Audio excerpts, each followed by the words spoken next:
it was going to be Ali Khamenei's son, and then you heard that he died in an airstrike. Then, oh no, he was alive, but then he was injured. But then 2 days ago, you hear that there's a new Ayatollah, and it's this other guy. Now, today, you hear that the new supreme leader has officially been chosen, senior Iran cleric Ayatollah Amalahouda, some other guy. And then a few hours later, you get, no, the new Ayatollah has been chosen, and it's Khomeini's son. And it's like, I'm like, guys, this is a psyop. And by the way, it's Russia and China that are running it, for anybody who doesn't understand this. So number one is, I don't think whoever's in control of Iran is either of these men, but this is the deviation that they're trying to do with the mentality. So, I mean, you had kind of a lot of confirmation from the West today that it is Mohujba, the Ali Khamenei's son, that is the new Ayatollah. But 19 hours ago, I got this post right here from Russia Times. And we'll pull this right up real quick. Let me pull, I want to blow it up a little bit. Officially, look, so understand how they did this. The new supreme leader has been officially chosen, capital letters, senior cleric, Iran cleric, Ayatollah Amalahouda. Announcement now rests entirely within the Secretary of the Assembly of Experts. Okay. Number one is, this might not seem like anything to people, but if you understand neuro-linguistic programming of how you speak words with accentuations, the same thing happens. Let me interrupt real quick, just because people are, for those that are saying, you know, it's not, we're live on YouTube. So if YouTube's not showing it, it's not because we didn't trigger. It ran after the intro. So hopefully it'll populate for those people. Go ahead, Josh. Yeah, sorry, guys. But then see how they officially chosen right here, capital letters. That does something to your brain. That makes you think, oh, this is the guy. So then when you see corresponding information, because later on that day, you get this. Mojtaba Khomeini, Ayatollah Ali Khamenei's son, announced as Iran's new supreme leader. What the hell? This is coming out exactly at the same time. And so now there's questionability of doubt that arises with all of this. So who is the new Ayatollah? Well, that's the thing, is I don't think it's either of these guys. And I think that this is a psyop that is being played by Iran and propagated through Russia to make people believe that this is the leader, because the biggest problem that Iran's had over the last week and a half is that they have no command leadership, because Israel and the United States keep on eliminating them every time that someone rises up to make decisions. And so this is a good example of a not a significant psyop, but it is a psyop that is actually undergoing right now, that you can go out and witness. I bet tomorrow it's going to be some new Ayatollah, or Khomeini's son is going to have been killed, and now they're going to announce someone new. It's going to be something of this nature. But the question is not the question is, the thing is that you begin to question truth.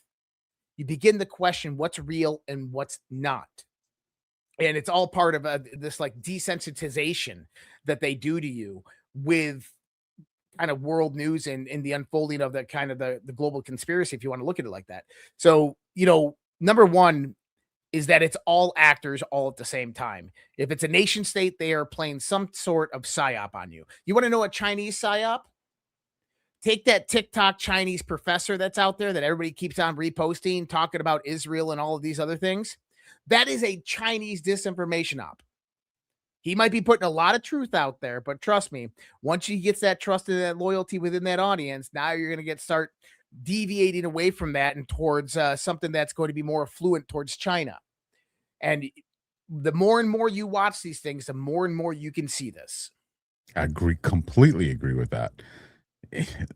We're doing it to them. They're doing it to us. I mean, literally, our government hacked the TVs of the people out in Iran to play Trump's speech in Farsi. So there's definitely a lot going on, even within the administration. You know, Rubio kind of hit to something. Hegseth will kind of hit to something else. The media will run with it, and then all of a sudden Trump comes in and says, "No, it's none of that. It's this." And you're seeing a lot of influencers, truthers. Oh yeah.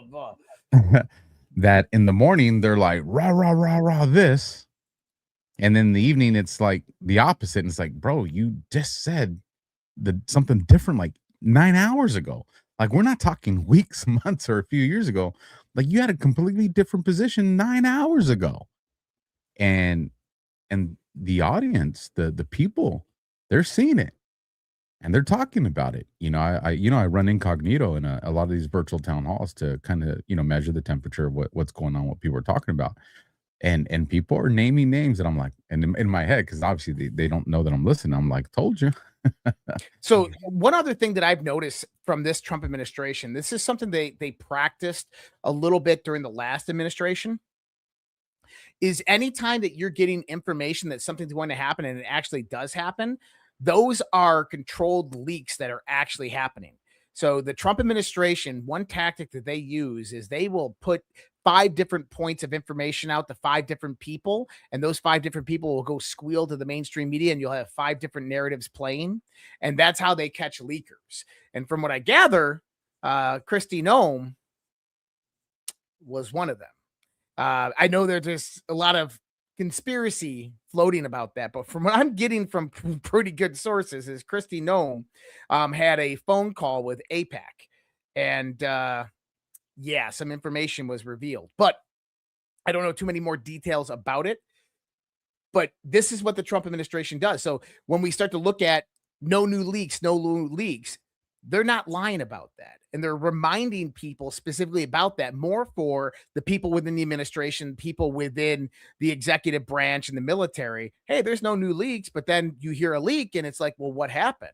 And it's either controlled dissemination of that information on purpose. Kind of a good example is the UFO stuff with Laura Trump coming out and talking about Trump's speech that he has all prepared for UFO disclosure. Then Barack Obama, like, oh, yeah, aliens are real. And then Trump's like, well, no, he saw that in classified information. That was controlled, people. Obama was in on it. Whether people want to believe that or not, Obama was in on it.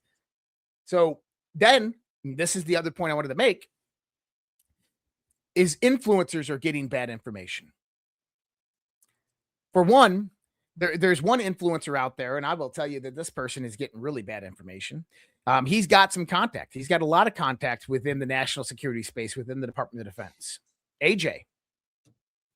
And you notice he's been kind of going this way, like, oh my God, Iran war, it's going to be World War III. Oh my God, we got to prepare. There's going to be sleeper cells in the streets, shooting everybody. Oh, Trump was, he says today, the Office of National Intelligence and Pentagon warned President Trump 1 week before the Iran war began. In the most severe areas, the United States would fail massively with a regime change in Iran and potentially trigger a global catastrophe. Bullshit. He's being fed that information to show how much of a fucking stooge he is. And it's not that I don't listen. I know a lot of people got a lot of things about Alex Jones. I like Alex Jones, but here's the thing: is I've watched over the last 6 months him deviate this way with the information, and he's like, "This is coming from legitimate sources." Well, it is, but you got to realize that it's not about your sources. Your sources are feeding you bullshit information on purpose because, like you just said, the good guys have to run a psyop too. The good guys have to get the big voices in the world to put out disinformation when necessary.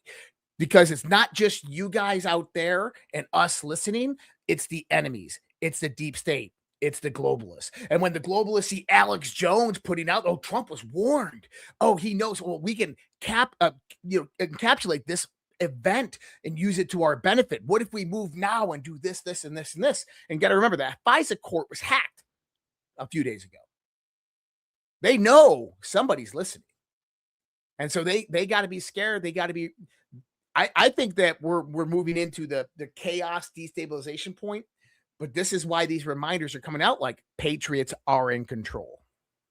And we'll get there. I'll give you guys my take on Christy Nome on that. But let's get to these amazing ads and sponsors. So first, but this is all I've been drinking since last Friday. Don't drink coffee anymore, and I feel more focused since I've been taking it. It's been amazing, and so I would encourage you guys to try it out. This might be my new favorite thing.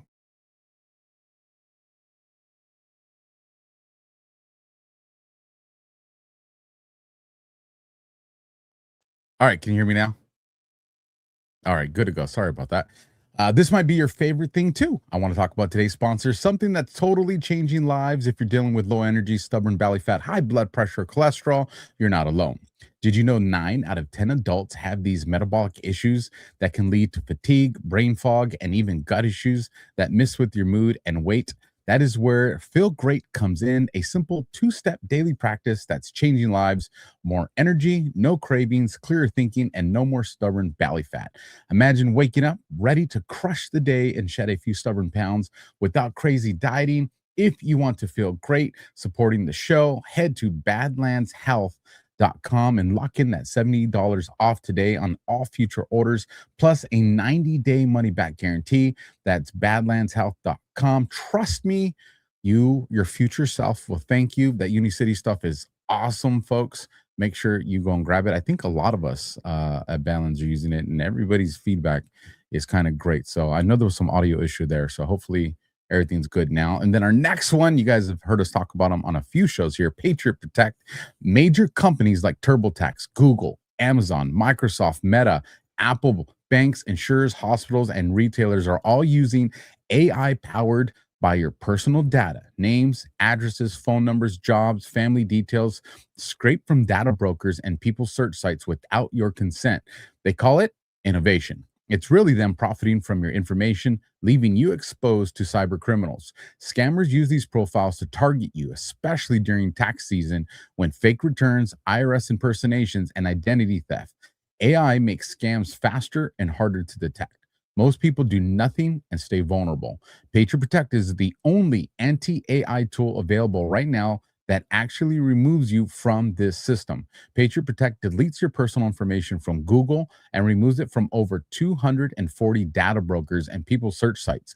The exact places AI systems and scammers pull from, once removed, their search and destroy protocols keep monitoring and wiping new exposures automatically.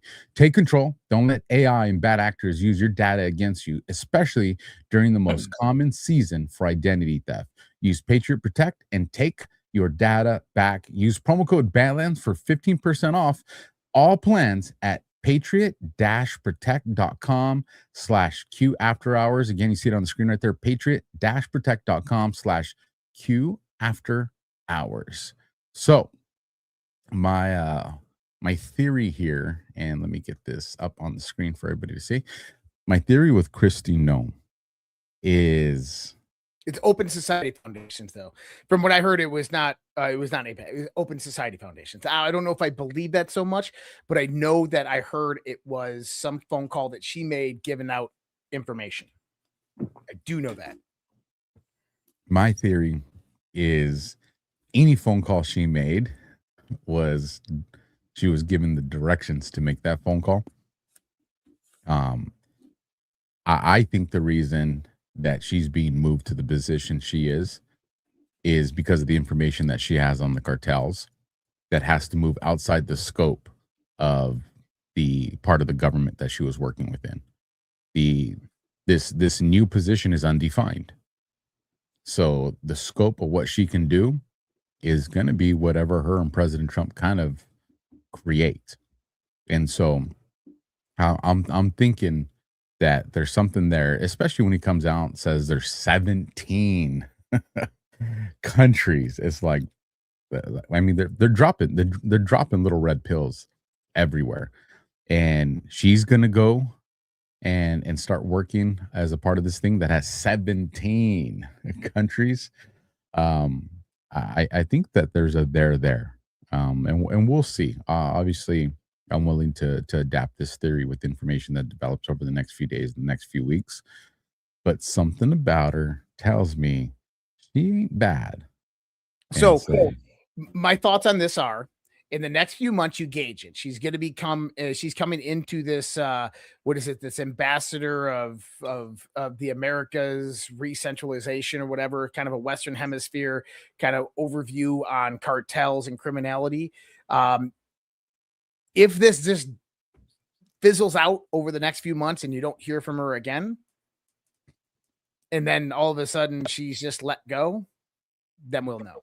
Because here's the thing, you know, when you're doing a fluid operation, which is what's happening right now with this administration, you look at some of the other people that were moved laterally to special envoys. Well, we know that those, especially the way they kind of fell off the map, what you're talking about, they reveal that, yeah, that was probably a course of punishment followed by monitoring. So if she would have gotten moved to like the envoy of Pakistan or something like that, right? Then I'd be like, yeah, I'd probably more inclined to think, she definitely screwed the pooch. But she got laterally moved to something Trump put front and center. And that's where I'm like, okay, hold on.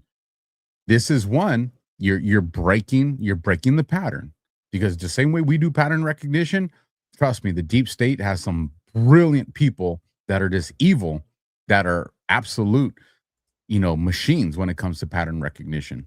So that means Trump has to do things where it's like, okay, well, if this is what he's doing, then that means this person's is in the bad sights of Trump.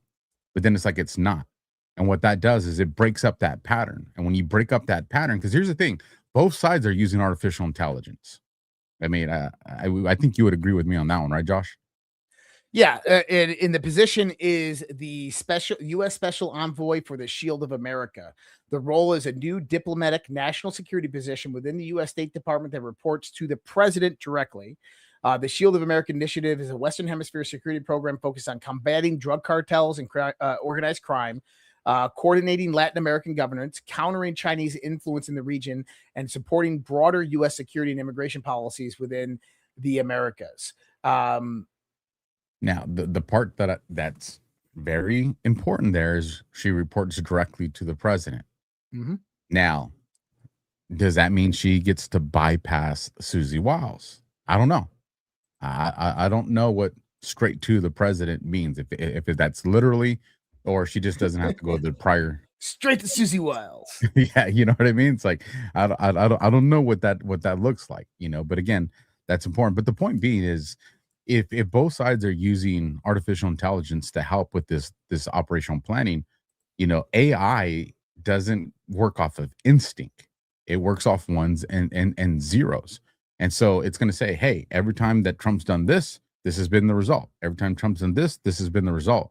So if Trump is using artificial intelligence also to break those patterns, that is weaponizing AI against AI. It's using a tool against a tool. And I think that is part of some of the things that are on playing. And I get it. It's the fog of war. Everything gets confusing. So I would say let's see how this rolls when it comes to her. Right. And I agree with that. And here's the thing is I think the optics of the Trump administration, at least for the last year, has been, we don't want anybody to know what is actually going on inside our administration. And I think that that's actually a point of strength for them. I completely agree with that one. I mean, there's a lot of people that I think are very smart people, and none of them are really aligning on the same narratives. And these are not dumb people. These are smart people. These are people I know do their homework. I know do their research. And nobody can land on the same azimuth. So what that tells me is, because we can measure that, because these are people that we know, right? Or people that we observe or monitor. So if that's happening on the good guy side, that is definitely happening on the bad guy side. It's also not it's not a lateral position, by the way. She's going from a cabinet position to a special envoy. So definitely not a lateral position. It's definitely a downgrade from where she was at.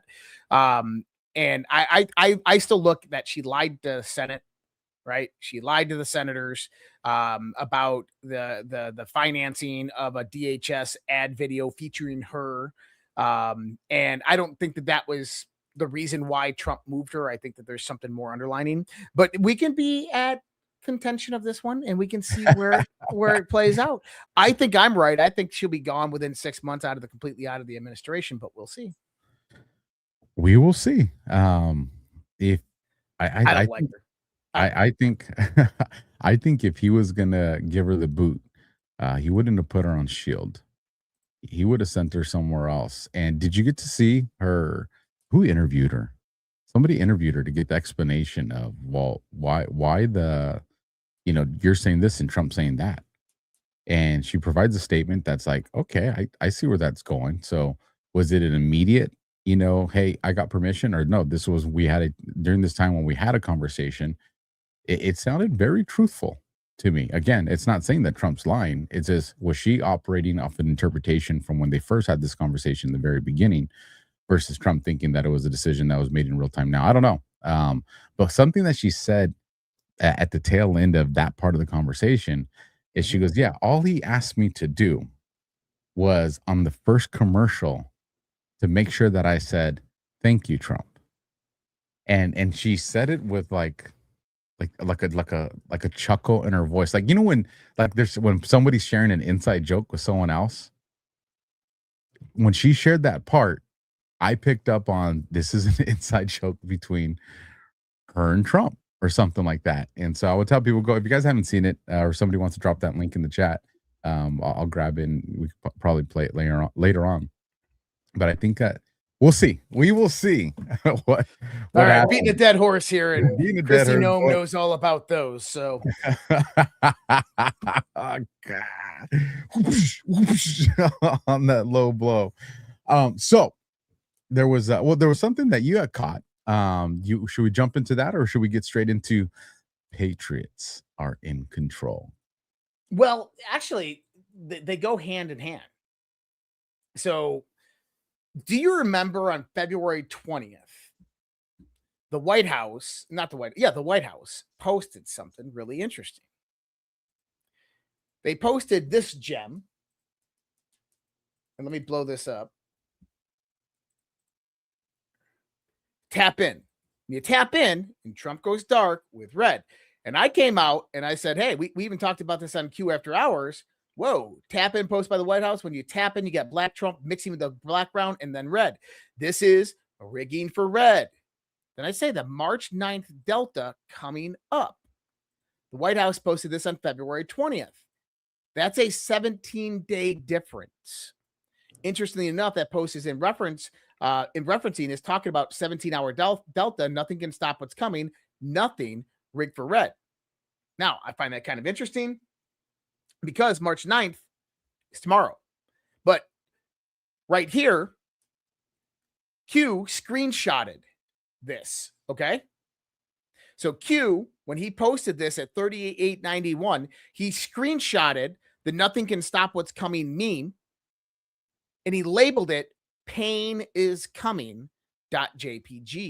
Then nothing can stop what is coming. Nothing rigged for red Q. Well, we just had the rig for red. That was Iran. That's kind of how that all unfolded. Well, tomorrow's March 9th. And what did we just get from the White House today? You want to pull that up? Let me grab that for you right here and bring it up on the screen for everybody to see, because this was a jaw dropper right here, bro. This was gorgeous. At 8:59 my time, that's Pacific. So at 9, 10, 11:59 in the morning, the White House drops. In case you missed it with fire, Patriots are in control. Now, there's something, they don't say Patriots in control. They say Patriots are in control. Very specific with the verbiage. That's right. And there's currently 3 Q posts that have that exact statement. And I think a lot of people got so excited, they went to Patriots in control and negated the fact that there are very specific ones. And the verbiage here is Patriots are in control. So I'm glad that you picked up on that. That's right. And there's a few different ones that pertain to this. October 29th, 2017, we have September 21st, 2018, and then we have again September 21st, 2018. Now, October 29th post is actually a good one. Some of us come here to drop crumbs. Sure. That way everybody can see it. Oh, sure. I'm good at sharing. I like sharing. This is post number 4. This is an oldie but a goodie, right? Some of us come here to drop crumbs, just crumbs. POTUS is 100% insulated. Any discussion suggesting he's even a target is false. POTUS will not be addressing the nation on any of these issues as people begin to get indicted and must remain neutral for pure optical reasons. To suggest this is the plan is false and should be common sense. Focus on military intelligence, state secrets, and why might that be used versus any three-letter agency. What Supreme Court decision opened the door for a sitting president to activate what must be shown? Why is POTUS surrounded by generals? Again, there are a lot more good people than bad. Have faith. This was a hostile takeover from an evil, corrupt network of players, not just Democrats. Don't fool yourself into thinking Obama, Soros, Rothschilds, Clintons, etc. have more power than POTUS. Operation Mockingbird, Patriots are in control. Sit back and enjoy the show. Now, the reason I say that this is interesting is that's the first delta that deals kind of with the Patriots are in control. But you remember what I was just talking about here? I was talking about nothing can stop what is coming, nothing, rig for red, and it states that pain is coming. And pain is coming is typically referenced in the context of indictments. And tomorrow is March 9th. They posted that today. Okay, well, what's the next one? The next one is 2254 from September 21st, 2018. And we are at the precipice. The swamp is fighting back. Remain calm. We are here for a reason. Patriots are in control. But the best one, I think, is the next one that really brings it home. And that's remain calm. Patriots are in control. And then you hear what a show. But then Q reposts this. You are witnessing and watching the systematic destruction of the old guard. Power will return to the people. Now that is truth. If this is literally what I've been talking about for the last 5 years is the systematic destruction of the old guard, going out and defining who the old guard is, what they are, how they operate, all of their infrastructure. Iran, anonymous nations are part of their infrastructure. And so when you say you are witnessing the systematic destruction of the old guard and you're looking, Iran is being decimated right now, this goes hand in hand with everything. So, you know, when the White House comes out with something like that, I'm definitely paying attention. 100%. You know, to bring it back to the photo, let me bring this back up on the screen.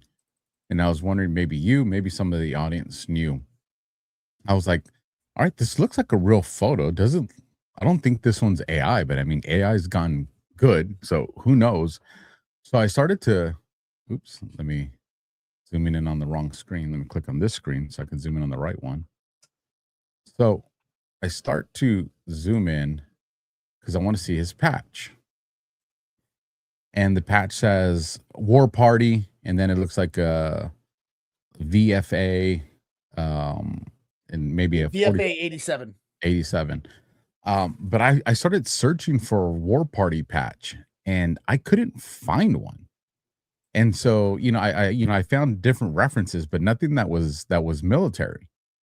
And so I was like, well, maybe it's a new one. Maybe it's their unit. I mean, who knows? I'm not a fighter pilot. I don't know the way they rock their patches, but obviously they made it a point for that to be the photo, that's pictured on this captain's uniform. Like that's the one that they're showing. And so I found that interesting. And then the other thing that I found interesting, it's a little racial, it's a little racist, but that's okay because I got some brown in me, so I'm the one that can get away with it.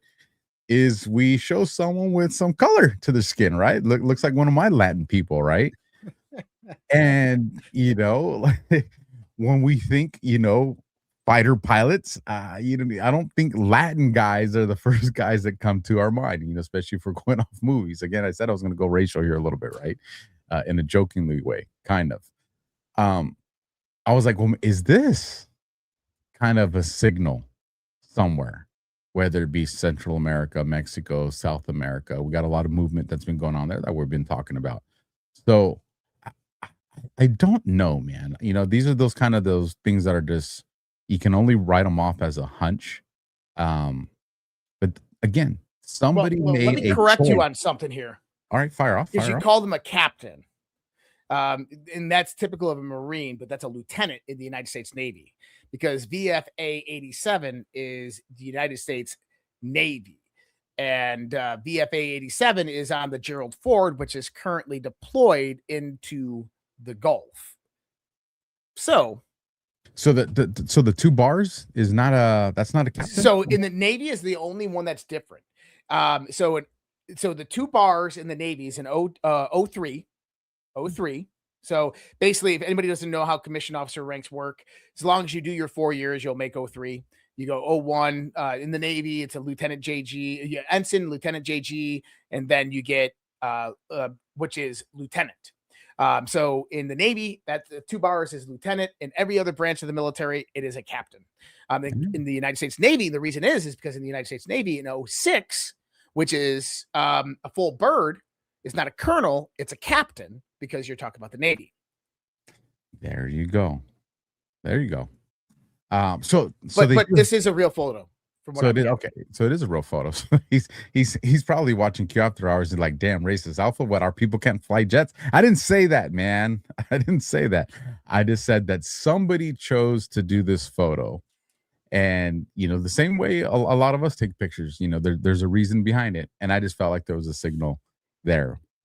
But I love the fact that it's War Party. I'm telling you, man. I was searching. I found War Party stuff, but I couldn't find anything that was tied to a fighter squadron. So, but anyways, I'll pull that off. we covered that one. The other thing, unless you got more to add to that, if not, there was something that I wanted to address as well. Well, I can tell you my indications. Tomorrow's Monday, March 9th. It's 17 days from that Rig for Red, Trump from black to red post. I think that this is going to be one hell of a week. Now, if we go back a few weeks, I said coming up middle of March, moving into what? March Madness. We are coming in the March Madness. The Ides of March are next week, right? I said that between this point in time, it's March 9th, the 13th, and the 16th to the 20th. Significant events are going to happen in this time, I think. And I'm gonna say it. I think what I've said about 100 times on this show before is that I think we're gonna see an indictment. I think that the from the Florida grand jury, you're gonna see an indictment unsealed this week or next. And we're talking Brennan, I'm assuming. I would assume Brennan. Interesting. I mean, there's a lot of confusion, and we know that every time that they're getting ready to drop something big, there's confusion. We also know that every time the bad guys know we're going to drop something big, there's a false flag. So that's on the radar. We saw that in these protests that are unfolding. Oh yeah. They're dropping legitimate bombs, which is going to change everything on how these protests are now probably handled. So that's all happening. So there are indications that support, the Ides of March concept, what you're saying there. I can definitely see that. I mean, I guess I could even tie what I wanted to bring up into this in a way too, is there's a massive push of propaganda right now to make people hate our military. The Candace Owens squad has done that. The typical people that are there, I mean, they're telling people it's almost like you just made the seditious six become the seditious seven. She comes out and says, people need to leave the military, don't fight, don't join. And listen, if you want to tell people don't join, tell people don't join. Don't tell active dudes to actually leave. And I think her lawyers probably somebody got a phone call, because the following day she goes, what I meant was find a legal way to leave. Bullshit. No, who was that? Candace Owens. Oh, yeah. And so I stopped listening. I want to, but I got to see what agenda that she's pushing. But then, like I said, she comes back the second day and she retracts it and says, I mean, look for a legal way. And it's like, no, you already created damage. But anyways, I hope she's held accountable. But you have that. Well, the one that was really populating today was Trump's going to start a draft. Yeah. Karen Levitt was actually asked this question. Yes, and they completely took her response out of context, because was it what's her name, the one that was interviewing her? I don't know who it was. Marino. God, no, gosh, it's on tip of my tongue. I can't say it. Marina Bartiromo. I think it was Bartiromo was the one that was interviewing her. But she starts the question off with, people are concerned about a draft. People are concerned about, troops going on to the, boots on the ground. And so when the press secretary comes out and says, hey, well, all options are on the table for Trump, obviously she's referencing the boots on the ground. That's the last part of the question she just got answered. Right. So you have the Jake Shields and, the Stu Peters and the Candace Owens and all the, anti-America, anti-Trump, anti-military crowd that's out there. And they're saying, oh, see, Trump's not taking, a draft off the table. So anyways, I went and I put this article out there, and it's very short. It's not an article. It's a post. It's very short. And I wanted to read it to arm everybody with some clarification here. And so I said, draft. There's a new show coming to Badlands for everybody out there. It's called Alpha Reads. we were talking about one the other night. Alpha does math, so maybe we'll combine the two because it'll just be awesome. We will stick to the reading one, man. We ain't doing the math one. They ain't a damn chance on that one. But draft propaganda alert. If you think Trump is going to need a draft, you're one of the dumbest people in America. There is no active draft. The Army already blew past its 2025 recruiting goal with 61,000 plus signed 4 months early. Recruiting surge as high as 56% over this time last year. And 92% of Republicans say they're still proud to be an American. As a matter of fact, CNN is the one that reported that 92% fact right there. And also an 86% one. So no, this isn't about necessity. It's about propaganda. The people pushing the draft fear are weak, dishonest, and desperate to demoralize the country. They want you scared, confused, and psychologically broken because they cannot beat America's strength in any other way. Stop listening to the panicking merchants, the pretenders, and America-hating frauds. And the reason I wanted to put this out there is most of the stuff that these panicans are putting out, real simple results, folks. You can figure it out. If you're someone that's using the social media platforms, a lot of them have these built-in AI tools, like Grok. I would always suggest, hold on, I'm lost. There's my mouse. Okay. I would suggest, double checking it with either ChatGPT, one of the 5.0 versions, or Perplexity. But the point being is, why are they attacking our military? Why are they trying to? Because this is something that's going to come a little later, and I'm going to give the conversation here, Josh. But I want to set you up for where I think you're going to go with this. I think we'll align on this.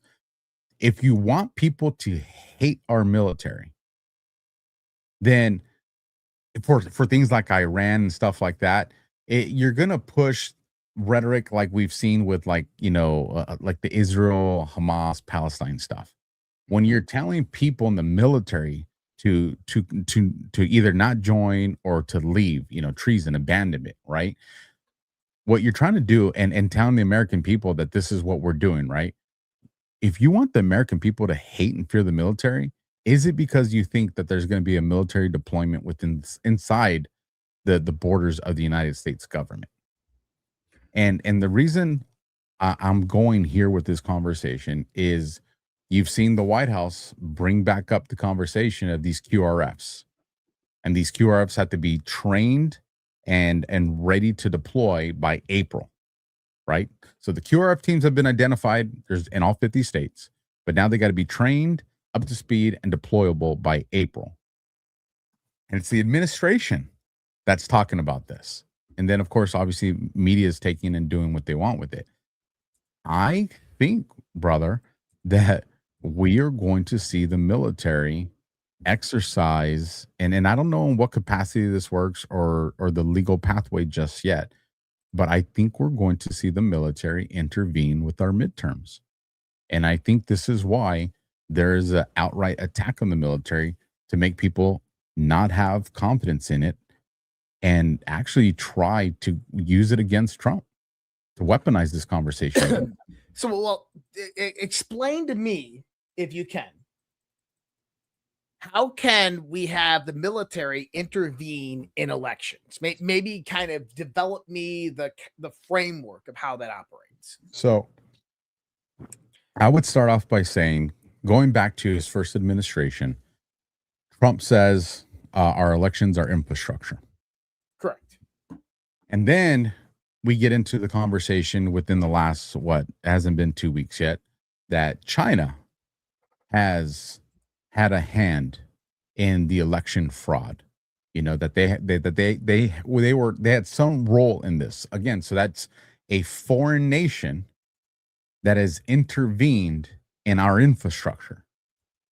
So remove the word election and say we have a foreign country that's attacking the infrastructure of the United States. That's not, you wouldn't use law enforcement for that. You wouldn't use federal officers for that. You would use the military to defend our infrastructure from a foreign state.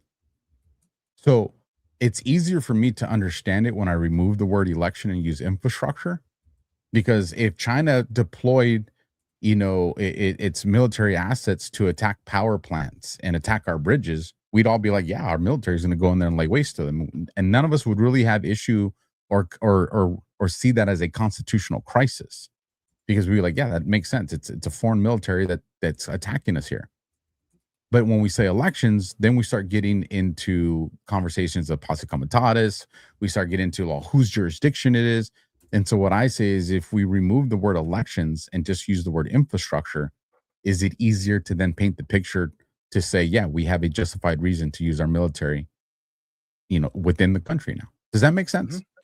Right. So the problem that I see, and I wanted to run this through because I 100% agree with what you're saying. That number one is that we go back to Puerto Rico. Director of National Intelligence Tulsi Gabbard ran an operation out there. They went and got the Dominion voting machines. They saw foreign intrusion. They saw compromise of those voting machines. Then they raided Fulton County, Georgia, which was ran on the ground through NGOs and organized on the ground. We have Chicago and New York, where China was buying fake IDs and voting that over 500,000 people registered to vote. We have massive amounts of absentee ballots, more than the amount of people that are existent that filed for absentee ballots that were actually sent out. So we know that there's a problem. What authority constitutionally does Donald Trump have? Now, number one, Article 1, Section 4 of the United States Constitution, often called the Election Clause. States run elections, registration, voting systems, polling places, etc. Congress can override or regulate federal election procedures. The president does not directly control elections at all. So the president cannot simply take over elections nationwide without legal authority from Congress. Okay? So in 2017, the Department of Homeland Security officially designated election systems as critical infrastructure. Now, this is where it gets really interesting. This means federal agencies can assist states with cybersecurity, monitor foreign interference, share intelligence with election officials, and coordinate incident response. It does not give the federal government control over running elections. So, Executive Order 13848, signed in by President Trump in 2018. What does it do? It declares that foreign interference in U.S. elections constitutes a national emergency threat. The order requires the Director of National Intelligence to access foreign interference within 45 days of an election, the Department of Justice, the DHS, to evaluate the impact of election infrastructure, and sanctions authority. The president can impose sanctions against foreign actors involved. Possible actions include frozen assets, financial sanctions, blocking companies and individuals, and cyber retaliation. However, the EO does not authorize the presidents to cancel election or seize voting systems. The National Emergencies Act, the NEA. The president can declare a national emergency under the National Emergencies Act of 1976. This unlocks dozens of existing federal powers, cyber defense measures, financial sanctions, intelligence operations, protection of infrastructure. But even under this, the president still cannot suspend elections or override state elections law unilaterally. Now, here's where it starts to get into the territory of what you're talking about. The Insurrection Act. If election interference triggered civil arrest or insurrection, the president could use the Insurrection Act, deployment of federal troops, protection of federal property, restoration of order. So there's a law out there that states that law enforcement and military cannot be within 100 feet of polling places on election day. I think what's going to happen, what will happen, and this is my thoughts on it, is that Trump knows that he doesn't have constitutional authority over elections, but they do have responsibility over infrastructure. And I think that what's going to come down is a national emergency prior to the midterm elections that is going to go out there, and this will be after the certification of the voting machines. So I think that that's key and clutch here, is after certification of the voting machines, which will be done about in July, August timeframe, because they got to be done 3 months prior to the election. You will have a national emergency declared or something of that nature where federal teams will go and inspect election machines and vulnerabilities, as well as I think that what you're going to have is Cyber Command basically monitoring all input and output networks publicly of all election infrastructure. And so that means that the only key left to secure that election, because now you've taken out the cyber threat, is the in-person voting. And this is why the SAVE Act becomes so important. So let's break this down here. So Trump comes out and says, I don't need congressional approval. I can make IDs single day and paper ballots. I can make that call. So, okay. So good thought. So if the SAVE Act is not passed by that time, for matters of national security, Trump can do that. But what I think that needs to be shown is the legal precedent that they have to go out there, and whatever happened in the 2020 election, you better have the grand jury that's formed and indicting people before the midterms. Because if you don't have that legal precedence in place, then when he comes out and he stands a national emergency or an executive order stating that, hey, only paper ballots, in-person voting, it's a national holiday, and you got to have your physical ID, and if your registration is older than 5 years, you got to re-register, you got to show proof of citizenship, all of that stuff. That will have to come about through some type of legal precedence. There will have to be an imminent danger and threat shown. And that will only come through the legal process for that to occur. Now, let me give you a hypothetical here. Sure. If this has to be approved by Congress. Well, that wouldn't have to be approved by Congress. No. Whether it's the SAVE Act or Trump trying to pass a law to use for the elections, however he wants this to play out. But all of a sudden we get 250,000 Epstein documents released. And these are not like the prior ones. These start to suggest probable cause for criminal investigations. Or we find out that the reason some of these documents haven't been released is because there are already criminal investigations in play. And you start to see congressmen immediately resign or arrested. Would that constitute an election crisis? And if that's the case, I would imagine there's no precedence to it. So could the military get involved in that situation? So number one is, if we had the scenario that we've laid out on this show to where, let's say, 1 million new Epstein documents come out and they implicate certain people, congressmen, senators that are up for re-election, and you see these people begin dropping out, resigning, or getting arrested, or even their donors. So I want people to see the significance of this as well. Is, let's say that major Democrat donors come out in the next tranche with implications tied directly to Jeffrey Epstein. And then you find out that they're not, funding Republicans, they're funding Democrats. That's going to have implications as well for Democrats. But kind of what you're saying is, if there becomes too many that be taken down, let's just assume that there's mass arrest by midterm elections, that accountability comes, people like Adam Schiff, the deep state, collaborators in Congress, Nancy Pelosi, all of these people get taken down. I think that you would see a suspended elections more so than you would see kind of military involved in the elections.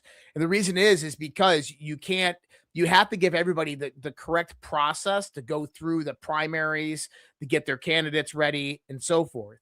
And if a substantial amount of those candidates cannot run because they can become disqualified because they're in jail or they resigned, then then I think they would come in with a national emergency that kind of suspend elections for a time period. Now, I don't know. I'm just kind of hypothecating here. But my honest thoughts about the midterm elections, not that I'm saying I'm not worried about it, because everybody needs to go out and vote, but it's absolutely going to be a red wave. It is going to be a bloodbath for the Democrats. And I want people to understand that when was the last time you heard about how much money the Democrats were bringing in? It's you're the only one you're really hearing about right now is Massey's not a Democrat. No. I keep thinking him as a Democrat. Yeah, you're right. You're not hearing them talk about the fundings, and we've addressed that. And the reason I asked this question is because this is something me and you talked about a long time ago, and this is why I think the Epstein play is going to have some type of root in our elections. And I don't think this got enough conversation. I know we mentioned it, but I don't even think we talked about it enough. So let me bring this up on the screen. And Bondi had a list of Democratic lawmakers' Epstein files search history during the Capitol Hill hearing. Now, for those that are unfamiliar with this, if we go all the way back to last year, the beginning of last year, me and Josh were telling everybody Trump is going to make them beg for the Epstein files. They're walking themselves into a trap. And obviously that played out exactly how we said. And then once they started demanding for it, we said, listen, there are active investigations going on right now. There's RICO cases going on right now with regards to Epstein. And so, of course, they always, they come after Pam Bondi. So while Pam Bondi is talking during the hearing, she comes out and discloses, and I think it was Jay Paul was the one specifically she might have mentioned, or Jay Paul, however you say it. And everybody's like, wait, what? I looked into this. This is the level of detail that went in. Now, and I'll pull this off the screen so you can see this. In investigations, when you do them through the law enforcement side, chain of custody is huge when you want to target somebody specific. Who last had it, during what time they had it. Did you know, Josh, that every time one of the congressmen went in to use a computer, they were given a brand new separate computer that nobody else had used? They did their search. That computer was removed and identified as their computer that no one else did searches on. Why is that important? Chain of custody. That's right. They retained their search history. So if you had, let's say, a congressman going in there and they knew about Jeffrey Epstein, or maybe thought they were compromised Jeffrey Epstein, they were putting things in the chat or in the search function that maybe they were looking for certain things that they knew or thought would be there, and then they were happy when they didn't find them. But one of the spokespersons came out and made that statement of what you're saying and said, hey, congressmen that came in and were looking at, people that traveled to the island, just general searches, search terms are like, that's what you would expect. Why were people coming in and pulling up their donors? Why were people coming in and pulling up specific names? And they said people went in there. What Pam Bondi's team got was every congressman and who they're tied to and who they're protecting. Yep. Not only that, is now let's assume that one of these congressmen is implicated in some way by the Epstein files. Assume that those files were not released. So they went in there and they searched. Oh shit, I'm implicated. What can I search? And they put in a search query and nothing shows up. They're like, oh, great, thank goodness. But now DOJ actually has that information. So now when they say, oh, that never happened, I wasn't there, that didn't happen. Well, then why did you search it on the DOJ computer for that specific event? Kick Dreaming on Rumble nailed it. Sting operation. Yep. Absolutely. And the timing of this, I think, is significant given we're going to be moving into midterms. Like, this is that window. And you know, and I know people don't like this part of the conversation. Do we see people get leveraged? Hey, you're not going to cooperate with the good guys. Are you going to drop dimes? Are people going to be removed? I don't know. But here's the thing, man.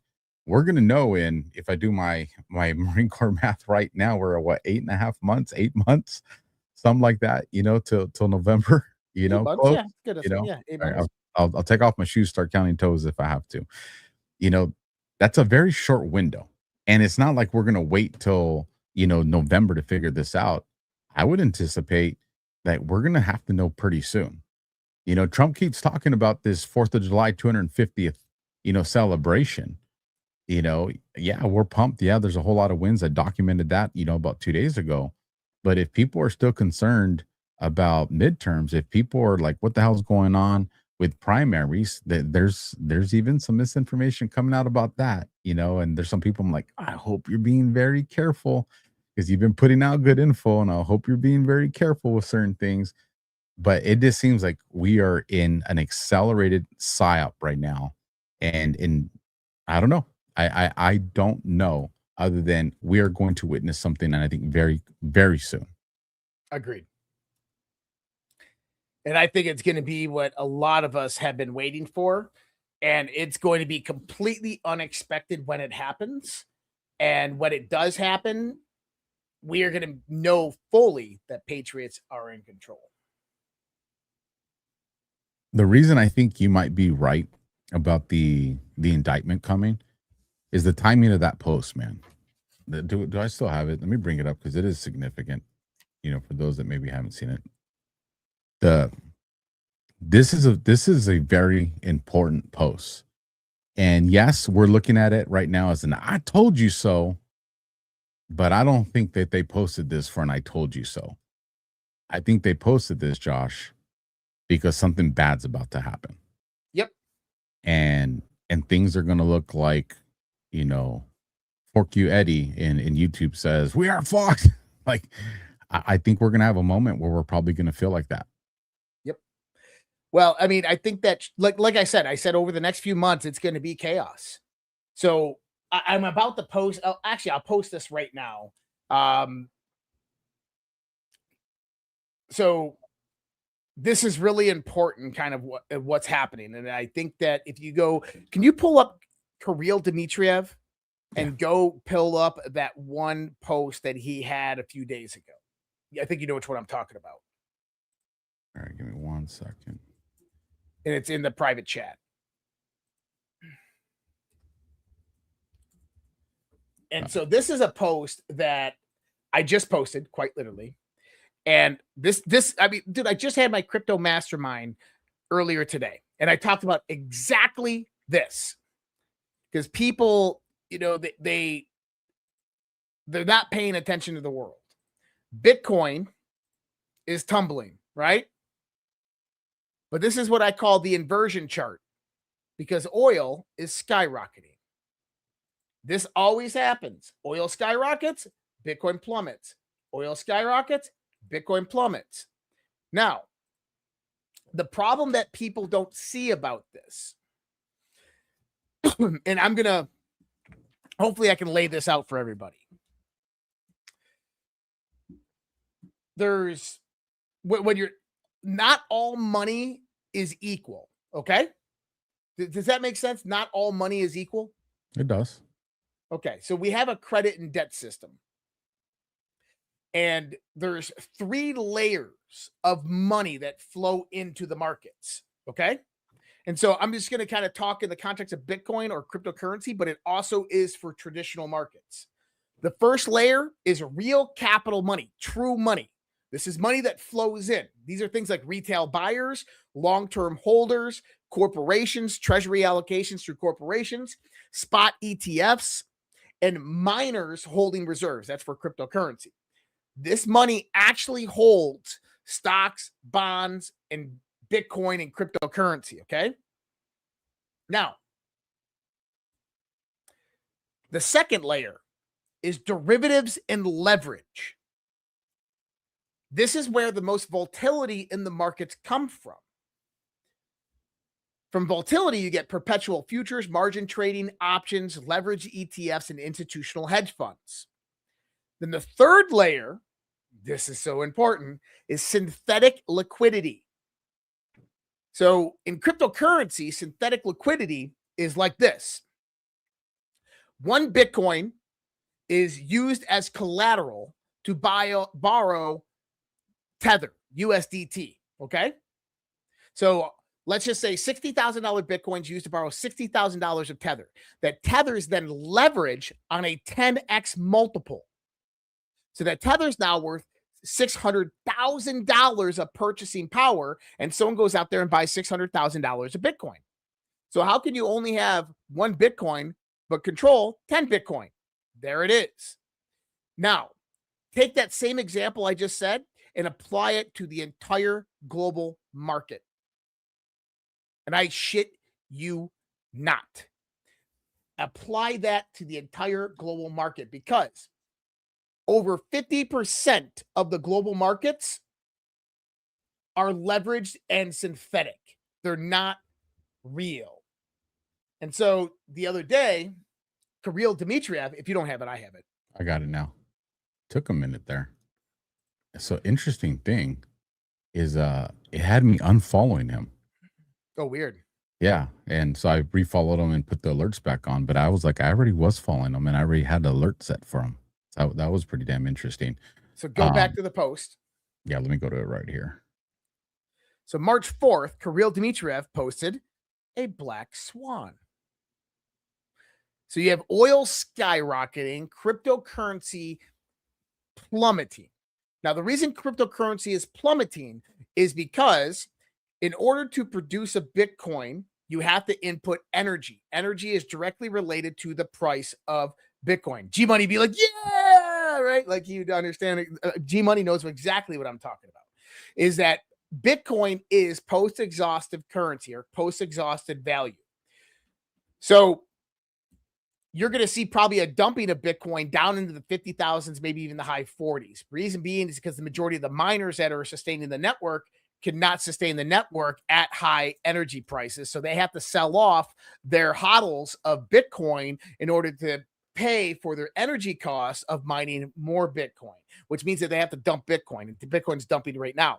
Bitcoin's the first indication that something's about to happen in the markets. Now, oil and energy are skyrocketing. Gold and silver, if you guys, you don't hear me say this often, hold on to your gold and silver for the moment, because it's about to skyrocket up pretty damn fast. Because let me tell you, I've talked about this before. This is one of the reasons we've had the turmoil in the market over the course of the last few months, is something known as the yen carry trade. The Japanese yen has very, very low bond rates. And so because of that, the currency is slightly stabilized and much better to take leverage out on than the US dollar or any other currency. So people will buy Japanese yen and then they will leverage it 10, 20, 30x. And now they will go out and they will buy Bitcoin and then they'll buy tech stocks. Now, this is typically done Shanghai, Hong Kong, Singapore, New York. This is where those trades are coming from. But it's not the only place that it happens. All large financial institutions are buying on margin and leverage. They're not utilizing real money and real capital to buy up the markets. So when energy costs start to skyrocket, you have fluctuations in the market, like Bitcoin, for example. People are dumping Bitcoin. So you have these $100 billion ETFs out there that people are got their money in, real legitimate money, pension funds like that. They're going to start dumping that Bitcoin back on the market. But it's going to trigger the dumping of tech stocks and other stocks as well, because they're going to go liquid, which means that we potentially could be facing a black swan economic event, a complete meltdown where the stocks, everything begin to tumble and there's absolute sheer panic. Now, one key point to this: every great reset in history has curtailed with a black swan type of event. Some massive economic style event occurs right before any world war is played out. So And that's my thought. Black swan. And that is the real reason we got Patriots in control. I think it's great that Anons and digital soldiers took to the streets today, the digital streets. Look at this. Look at this, right? Now it's time to be responsible and deploy the messaging of why that post went out there. Yeah. And I think it's because of what you articulated right now, man. Well, if it is because of what I articulated, make sure everybody out here goes and reminds everybody out there. Josh told us. Josh is spot on right. They will, man. I don't know how often you see it, but on all the different platforms, I see people tagging us. You should watch DEF CON or Q After Hours. Josh and Alpha Town. It's there, and this is the part where can't panic, because listen, as a matter of fact, we'll go to. I still have his account up here. Let me bring it back up, because this goes into Patriots are in control. Let me zoom in so you guys can see this. This is his pinned post. I'm going to be talking about this a little bit more tomorrow on my show. But February 28th, he puts 100 plus oil per barrel soon. February 28th. February 28th. But here's what's more important. He's quote posting his post from June of last year, bro. June of last year. This is what he writes. Oil's priced globally.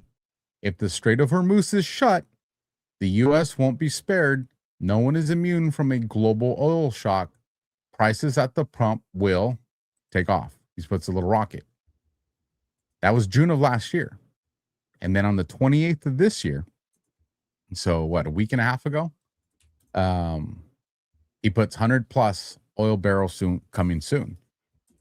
Now, that being the case, and me and Ghost talked about this on the Middle East in 30 minutes ish today. There was it Turkey? I'm trying to remember which country it was. I think it was Turkey. Trump caught one of them that they're buying or they're selling buying oil from Russia. Mm-hmm. And they're they're doing it on the radar, and Russia was selling them to them at a cheap price, right? And Trump said, can't be doing that, right? You guys got busted. And so Trump came back, relaxed those temporary sanctions, and says, hey, you can buy it, but you got to buy it from Russia at cost. There's no sweetheart deal. So now Russia is making some bank because it's so funny that you're saying that, because you're spot on right. Right here, this is from Kirill as well. It's just a headline for you. Hey, let me bring this one down so you can. There you go. The big winner from the Persian Gulf energy crisis, Russia. Now, why is this important? Well, this plays into a scenario you've been telling us, all year. There's 3 superpowers right now: the United States, Russia, and China. And right now, Russia's looking at China like, hey, look, we cool, right? But China, you my side chick right now, because America is making me some good money on releasing some of these sanctions. And you have the U.S. government coming out saying they're going to release a few more for them. Mm-hmm. So it's kind of like, hey, stay good with us over here. So there was an indication a few weeks ago when one of the foreign ministers from Russia, after a meeting with Vladimir Putin, came out and stated that we are working with the Americans, and one of the first things that we want to do is we're going to move back onto the dollar payment system. The dollar is the international currency. I don't think people kind of looked at this and said, oh, well, Russia's going to start using the dollar again. This is huge. So number one is they've been using mBridge, developed by China, and this is for clearing all of their oil and gas transactions underneath U.S. sanctions. And this was developed for the BRICS nations primarily. Now, when Russia comes out and says, hey, we're not going to stop using that, but we're gonna start clearing again with the U.S. dollar, that's an indication that Russia is not going to be around with them for much longer. That is a clear threat and indication. But also within that same statement, he said that we are now aligning with the United States of America for our drilling, exploration, energy, which is huge, because I want people to remember what this war is all about. One word starts with an R: resources. At the end of the day, who wins the energy revolution, or who wins the AI war? The one with the most energy. Guess who has about the same amount of energy as the United States of America? Russia. Guess who doesn't have massive amounts of energy in their country? Probably China. Probably the one that just announced 4 days ago that they're stopping all exports of diesel and oil. Yeah, they got refineries there. But yeah, so what you need to start seeing is Russia understands the play. And I said this, I think it was on Q After Hours last week. I said, when Russia makes their decision, because Russia right now is gauging US and China. Russia is going to align with the country that they believe is going to be the leader for the next 100 years. Because you got to remember, the Soviet Union, since the end of World War II, has wanted to get in with the West, with the United States. They wanted the US and Russia to team up and say, hey, let's be allies. There's no reason to be fighting. This towards the end of NATO, this is what Gorbachev and Putin were trying to actually establish with NATO. So what we're seeing right now is the potential for Russia to join sides with the United States of America, which gives the United States and Russia super energy superiority over China. Basically, China is fucked energy-wise. And I think that's important because that becomes a deterrent instead of a World War III scenario. Correct. Because if you go back to my assessment on this, and I wrote on my Substack, redpillproject.substack.com, on my Substack, I wrote a few blogs about this specifically with China, Russia, and the United States. And I said that if Russia aligns with China, there will inevitably be World War III where China will engage the United States of America because they have to. Although if Russia aligns with the United States of America, we avoid World War III altogether because China realizes that they cannot win in any war game scenario and that it's much better to just kind of wait it out, have patience, and see what happens 50 years down the road. So let me present, and I see you guys saying that there's a troll in the chat. So if one of you regulars can let me know who the troll is, I'll give them a zap if they don't behave.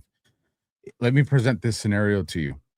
If Russia and America continue that relationship, if Trump brings stabilization to the Middle East region through eliminating the threat, whether you believe actual or symbolic threat of Iran, if you bring stabilization to that region, if China knows that it's being choked out on its resources, and if we all operate under the same mindset that we are in a resource war because of the race for who's going to control artificial intelligence, does that then present the opportunity, and I would imagine probably the only opportunity, where what we see happening in Iran, we see actually happen in China? We're talking destabilization from inside. We're seeing the collapse of the CCP. And we see, whether you call it a color revolution, a revolution, whatever title, but we see the Chinese people, through the assistance of other world powers, create destabilization in that area to eliminate the big hand of the deep state that exists in China, which we know is the CCP. So, well, I use the word deep state differently. I look at deep state as domestic, and I say globalists are international, right? And when you look at China, China is a conglomeration of decades of Western financiers building up a system for global control. And I mean, that's the CCP model. It's not like they went in there and developed this all themselves. It was influenced heavily by the banking financiers and the 1960s and 70s bureaucrats and Henry Kissinger's types, right? So when we start to look at the deep state in China, China's deep state is a little bit different. So China has what's known as the Council of Elders. And so the CCP is incredibly large and has what's known as a Council of Elders. And this is typically former premiers, second premiers, former heads of the military and defense, and they kind of covertly control the Chinese government. Xi Jinping has been fighting against them for a very long time, very similar to what Donald Trump has been doing. Multiple different coup attempts over the last 3 years. I think 3 or 4 in the last 3 years, most notably this summer. And Xi Jinping has survived all of them, which tells you that he is in primary control of the CCP and at least of the PLA, but there are still a lot of hidden agendas going on in China. Now, one of the biggest keys that you're going to have to look at for China is the removal of the big money banks from that arena, to where China basically starts to reset its whole economic powerhouse back to the real world. And the reason I say that is because it goes back to the conversation we were just talking about of why there's going to be a black swan event. The majority of Donald Trump's economy here in the United States of America, the Dow, 50,000, all this stuff, it's fake. It's not real. And what I mean by that is there's not real money in the market. It's fake fucking money. So think about it like this. Alpha, if you go out there and you get a $5,000 credit card, do you have $5,000? You're asking me personal information right now. No, the question is do you have $5,000? Yeah, or do you have potential for $5,000 and debt if you did have it? You have a card that says you have something that you don't really have in your bank account. Right. So now you go out there and you take that card and you buy $5,000 worth of Tesla stock. Okay? Right. So you buy $5,000 of Tesla stock. The next day, Tesla stock dumps. Right? 50%. What do? Do you keep your money in there and hope that it goes back up? Or let's just say you take that $5,000 and then you leverage it, a 10x leverage. You buy $50,000 of Tesla stock. Okay? You go in there, you buy it, and you're leveraging $5,000, remember. And if that $5,000, if your leverage goes down below 3,000, they liquidate you and they take your money. Okay? So you buy $50,000 of Tesla stock, it dumps to $25,000. You have $800 left of leverage before you're liquidated completely. Do you sell all of your stock off, or do you wait it out and hope that it goes back up? You gotta wait it out. No, you sell. Because that's the market that we're in. So you sell. You cash out your losses, and this is what that's big institution. That's when the gangsters come looking for you. Well, here's the key that people aren't seeing. That leverage, that collateralization that is put up is real money. Now, large banks and financial institutions and nation states, whose money is that? That's the gangster. It's the people's money. That's the gangster. Someone's going to want their money, right. man. So when it's the people's money you're leveraging and you just lost 50% of your leverage, you got to cash that out. You can't let it go to zero. So this is where we're getting into a situation to where I think there is going to be a global financial reset. There is going to be a global financial reset, and China will come out of that global financial reset a completely different country. Now, and so this is what I'm talking about. During that window, is that where we start to see guerrilla style, operations in China to help Xi eradicate what exists in that country? Because if the CCP is allowed to remain, then it's good. They've already proven they're willing to wait 100 damn years to fight these, to fight these boars. So it has to be eradicated. Well, I think that it's not necessarily eradication, because Xi's been already doing that. Okay, Xi has already been eradicating massive amounts of the infrastructure of their own deep state and of the globalists. Instead, it's about removing the factors of control. So, and this is the strategy that Trump is using. So we got to remember how all of this is structured. So you have, nation states, and above nation states, you had NPOs, NGOs, think tanks, right? The rules-based international order. And then aligned with them are financial institutions, proxy organizations, shell companies, and this. And so what they would do is they would produce policy, laws, and regulations that funnels down in the government. They put their people in the government. They would go out there and make new rules and laws, and then the money from that government bonds or taxpayer dollars and USAID or government aid or grants or whatever would flow up to these organizations, and that would get distributed for agenda operations. When you remove the money aspect from the government, it's not even the people, the money. When you cut that off, all of this stops. Now you go about and you call for reform in this because guess what? They're hungry. They're starving. Once you cut this organization up here off of money, they're starving. They have to lay off people. They have to fire and get rid of people. So now what do? Hey, we're willing to come to the table and talk to get that grant money flowing again. We're not dealing with you. We're going to reform you. You're out. That's what we're seeing with the Trump administration right now and what they're doing. It's all about following that money and understanding that once you cut off that flow of money, an organization is going to starve. So let me ask you how this plays into, because this is something a little birdie put in my ear, that Trump's going to come after outsourcing jobs here in the United States. And we know, and it's in every sphere, whether it's tech or whatever the case, you're getting Americans that are being laid off and replaced by foreigners in other countries. So is what you're talking about.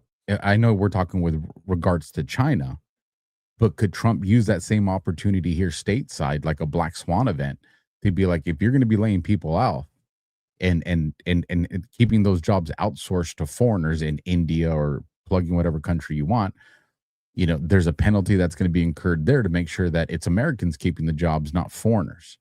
Because like I said, that information got put in my ear, and I'm curious if that plays into this scenario at all. I got a theory, and you might like it.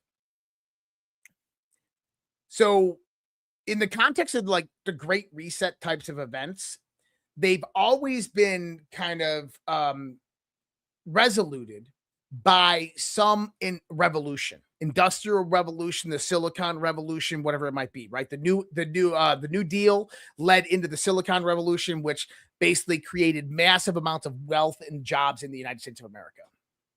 So let's assume that there's this large financial reset that occurs, right? We move away from central banks. I mean, shit gets really bad for a while for a lot of people.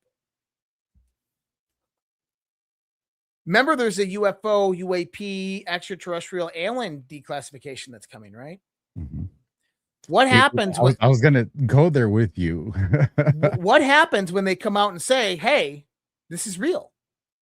And that we don't know who maybe they play dumb, maybe they play coy. We don't know who they are or what they are, but there is a potential that maybe they don't like us too much. So we have to build out a massive infrastructure. And so this is the new. So Trump goes in with a Defense Production Act, bringing America's back into the job factories to build out the Golden Dome, to build out new defense infrastructure, to build out a whole new nation, highly technologically advanced data centers. Okay, so I got to maneuver this very carefully. So I was told we're looking at people need to have income to last 2 to 3 months, right? And granted, we've been told that over a couple of years, and shit doesn't ever happen. But this actually came from someone I've never heard that from before, ever. And that's kind of what gave me pause. Like, hold on. I know these crazies talk about that, but you've never said that before. But it also was followed up with, there's a plan here. Now, one thing, it's been a very long time since me and you talked about this, and if I remember the conversation correctly, it's probably been over a year since we had this conversation. But we talked about that if there's going to be a new financial structure, not talking to Sarah Jassara, folks, don't want to disappoint you. That's not what I'm talking about. But if we're talking about a new financial structure, that the good guys are looking to do it their way, the bad guys are looking to do it their way. They both have this financial structure that's in play. And if both of them are looking at that, the only thing that is an absolute definitive fact then is that the current financial structure has to collapse. And so if Not necessarily, it's got to fail. It's well, got to it's fail. got to fail. Yeah, collapse is probably too extreme, but it has to fail for the new one to be implemented. So if that's the case, it's not a matter if it's going to, because we know both, good guys and bad guys both need it to fail. Then it's more of an idea of when. And here's what I would say to that: it has to be before midterms, because, or let me correct that, it has to be rectified before midterms, or at least the signaling there that it's under control. Because if it's not, that 100% gets weaponized against this administration and you get destroyed in the midterms. But if you avert disaster, and in averting that disaster, you paint the picture, you signal what you're talking about right now. Here's the new industrial revolution of our age and all the stuff you just, you articulated, and people see that, then you destroy midterms. It's a red wave like we've never seen before. And on top of that, you remove the fraud. On top of that, you expose the people implicated by Epstein. I mean, you seal the deal in that case. But I don't see that impact or it playing after midterms, because I see that it doesn't flow correctly. No, I agree with you. Now, the key point, the sustain the midterms and the red wave and the win, or even declare the national emergency that causes a suspension of elections until after, is actually this type of event. So you could see all of this go into the midterms, to where midterms are suspended temporarily while all of this shit is figured out. But 8 months is not enough time. Let me kind of let me just say that if this was completely just like organic, where we're going to have a collapse of the stock markets and all of this stuff, and we're going to bring a new system in place, you don't have the rules, the regulations, or the framework in place with the new financial system to substantiate that. Although the Treasury does have the ability to issue bonds directly to stablecoin companies, which could fund the government and keep America alive and well. And then the sovereign wealth fund is the key to all of that.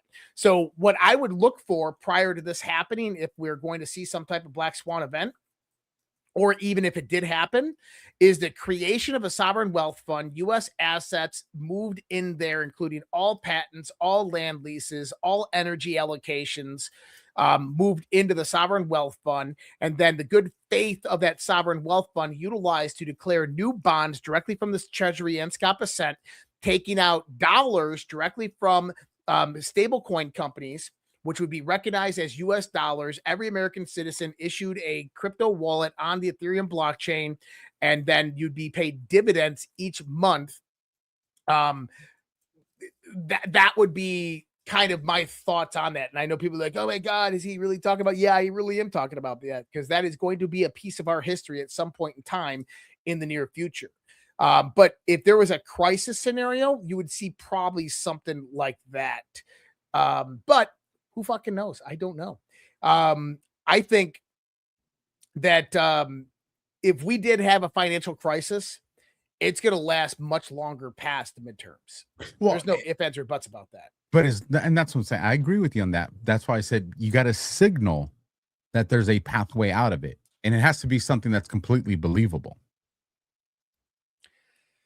Yeah, I think that may be why aliens play into this, man. And I hate to play the alien card, but I think that that's why aliens might play into this. Like, you gotta look at all the variables of what Trump is doing in the context of his strategy. They're not coming out right now saying, oh, we're going to release everything with UFO, UAP, and extraterrestrial files because it's just the right time. No, it's part of a strategy. They like, whether we realize it or not, Trump admin, they've discussed these things. They said, okay, this is what we do here. This is what we do here. This is what happens next. This happens next. This is going to get the public reaction. We're going to run these psyops and these disinfo ops, and this is going to align the population towards this perspective. And then we have this happen, and then this does this. That's what we are seeing right now. And with understanding that that's what we're seeing right now, everything that they do, every move that they make, we have to understand is premeditated and coordinated. Like Russia, obviously the Alaska summit. I mean, that was a branch off of the 2018 meeting to where U.S., Russian, and Chinese representatives met and declared world peace and said we're going to work towards global peace.